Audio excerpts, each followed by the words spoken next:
ओम शांति।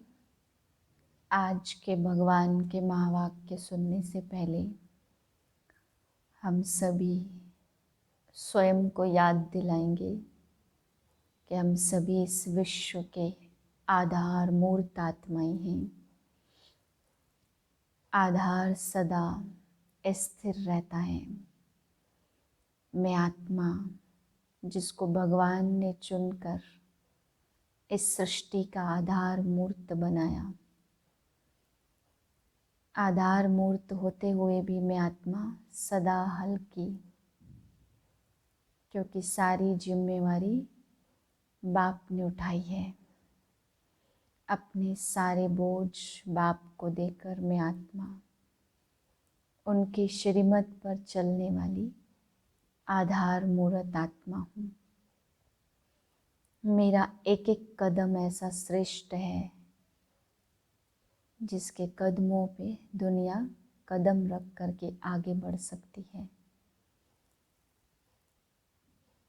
मैं आत्मा बाप के सम्मुख बैठकर उनके महावाक्य सुनती हूँ। 7/1/2021 के महावाक्य हैं। आज बाबा हम बच्चों को 84 जन्मों की कहानी सुना रहे हैं कि बच्चे कैसे कैसे तुम गिरावट में गए, कैसे तुम श्रेष्ठ थे, कैसे तुम्हारे पास हीरे जवाहरातों के महल थे, पत्थर मिसल हीरे जवाहरात थे, कैसे फिर तुमने भक्ति मार्ग में उन्हें मंदिरों में लगाया, कैसे फिर सबने लूटा और सारा धन बाबा कहते चला गया। फिर कैसे धीरे धीरे तुम भक्ति मार्ग में भी गिरावट में आ गए। पहले ऊंच देवी देवताओं की पूजा करते रहे, फिर धीरे धीरे टिवाटे की, बाबा कहते जहाँ 3 रास्ते मिलते हैं, 4 रास्ते मिलते हैं, उस जगह की भी पूजा करने लगे। नहीं, भक्ति मार्ग में भी तुम कितने नीचे गिरावट में आए। तो बाबा समझा रहे हैं कि बच्चे तुम्हारे पास सद्गति का ज्ञान नहीं था, क्योंकि सद्गति का ज्ञान कोई मनुष्य मात्र आकर के नहीं दे सकता है।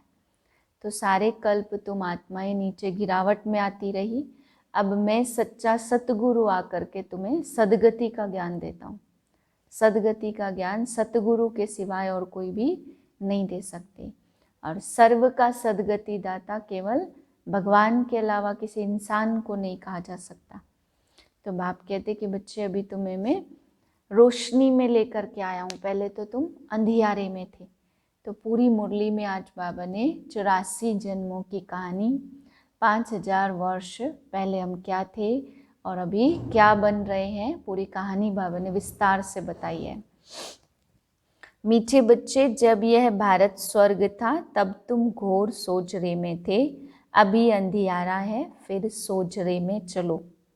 प्रश्न है, बाप अपने बच्चों को कौन सी एक कहानी सुनाने आए हैं? उत्तर है, बाबा कहते मीठे बच्चे, मैं तुम्हें 84 जन्मों की कहानी सुनाता हूँ।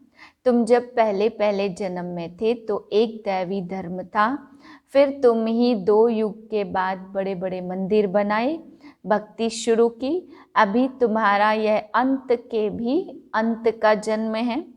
तुमने पुकारा दुख हरता सुख करता आओ, अब मैं आया हूँ। गीत है, आज अंधेरे में है इंसान, ज्ञान का सूरज चमका दो भगवान। ओम शांति। तुम बच्चे जानते हो अभी यह कलयुगी दुनिया है, सब अंधियारे में है। पहले सोजरे में थे, जबकि भारत स्वर्ग था। यही भारतवासी जो अभी अपने को हिंदू कहलाते हैं, यह असुल देवी देवताएं थे। भारत में स्वर्गवासी थे जब और कोई धर्म नहीं था, एक ही धर्म था, स्वर्ग वैकुंठ बहिष्ठ हेवन, यह सब इस भारत के नाम थे। भारत पवित्र और प्राचीन धनवान था। अभी तो भारत कंगाल है, क्योंकि अभी कलयुग है। तुम जानते हो हम अंधियारे में हैं। जब स्वर्ग में थे तो सोजरे में थे। स्वर्ग के राज राजेश्वर राज राजेश्वरी श्री लक्ष्मी श्री नारायण थे, उसको सुखधाम कहा जाता। बाप से ही तुमको स्वर्ग का वर्षा लेना है, जिसको जीवन मुक्ति कहा जाता।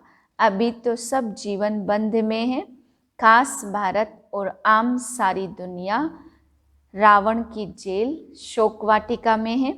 ऐसे नहीं, रावण सिर्फ लंका में और राम भारत में था, उसने आकर सीता चुराई। यह तो सब दंत कथाएं। गीता है मुख्य सर्वशास्त्र शिरोमणि, श्रीमद् भगवत गीता भगवान की सुनाई हुई भारत में। मनुष्य तो कोई की सदगति कर नहीं सकते। सतयुग में जीवन मुक्त देवी देवताएं, जिन्होंने यह वर्षा कलयुग के अंत में पाया था। भारतवासियों को यह पता नहीं है, ना कोई शास्त्रों में है। शास्त्रों में है भक्ति मार्ग का ज्ञान, सदगति मार्ग का ज्ञान बिल्कुल मनुष्य मात्र में तो है नहीं। ऐसे नहीं कि वहां से ज्ञान चलता आया। यह जो वर्षा भारत को था, वह बाप से संगम युग पर ही मिला था, जो फिर अभी तुमको मिल रहा है। भारतवासी जब नरकवासी बेहद दुखी बन जाते, तब पुकारते, हे पतित पावन दुख हरता सुख करता।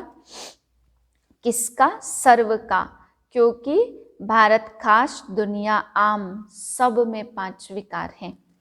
बाप कहते, अहिल्याएं गणिकाएं जो गुरु लोग हैं, उनका भी उद्धार मुझे करना है। 84 लाख वैरायटी है। मनुष्य को कुत्ता बिल्ली गधा आदि सब बना दिया है, परंतु कुत्ते बिल्ली का जन्म अलग है। मनुष्यों की तो वैरायटी एक ही है, उनके ही 84 जन्म है। बाप कहते, भारतवासी अपने धर्म को ड्रामा प्लान अनुसार भूल गए हैं। तुम देवताओं जैसा धनवान, ever happy, ever healthy, ever wealthy कोई होता नहीं है। सोमनाथ का मंदिर बड़े से बड़ा था, सिर्फ एक मंदिर तो नहीं होगा, और भी राजाओं के मंदिर होंगे ना। कितना लूट कर ले गए हैं। यह तुम्हारे बहुत जन्मों के अंत का जन्म है, एक की बात नहीं है, ना कोई युद्ध का मैदान आदि है। कहावत है, सर्व का सदगति दाता, पतितों का पावन करता एक है। एक ही सच्चा बाबा है जो सचखंड की स्थापना करने वाला है। पूजा भी करते हैं, परंतु भक्ति मार्ग में तुम किसकी पूजा करते आए हो? एक की भी बायोग्राफी को नहीं जानते। इसलिए बाप समझाते हैं, तुम शिव जयंती तो मनाते हो ना। बाप है नई दुनिया का रचयिता, यह तो बाप का काम है भ्रष्टाचारियों को श्रेष्ठाचारी बनाना। यह तुम्हारा बहुत जन्मों के अंत का जन्म है। बच्चों को देही अभिमानी बनना पड़े, अपने को आत्मा निश्चय कर मामेकम याद करो। बाप समझाते, आत्मा में ही अच्छे व बुरे संस्कार हैं। बाप बैठ समझाते, यह जो पावन था अंतिम जन्म में पतित है, तत्त्वम मुझ बाप को इस पुरानी रावण की दुनिया, पतित दुनिया में आना पड़ता है। आना भी उस तन में है जो फिर पहले नंबर में जाना है। सूर्यवंशी ही पूरे 84 जन्म लेते हैं। यह है ब्रह्मा और ब्रह्मावंशी ब्राह्मण। बाप समझाते तो रोज हैं, पत्थर बुद्धि को पारस बुद्धि बनाना मौसी का घर नहीं है। हे आत्माएं, अब आत्माभिमानी बनो, देह के सब संबंध छोड़ो। मरना तो सभी को है, सबकी है वानप्रस्थ अवस्था। एक सतगुरु बिगर सर्व का सदगति दाता कोई हो नहीं सकता। बाप कहते, हे भारतवासी बच्चों, तुम पहले पहले मेरे से बिछड़े हो। गाया जाता आत्माएं परमात्मा अलग रहे बहुकाल। पहले पहले तुम भारतवासी देवी देवता धर्म वाले आए हो, और धर्म वालों के जन्म थोड़े होते हैं, सारा चक्र फिरता है।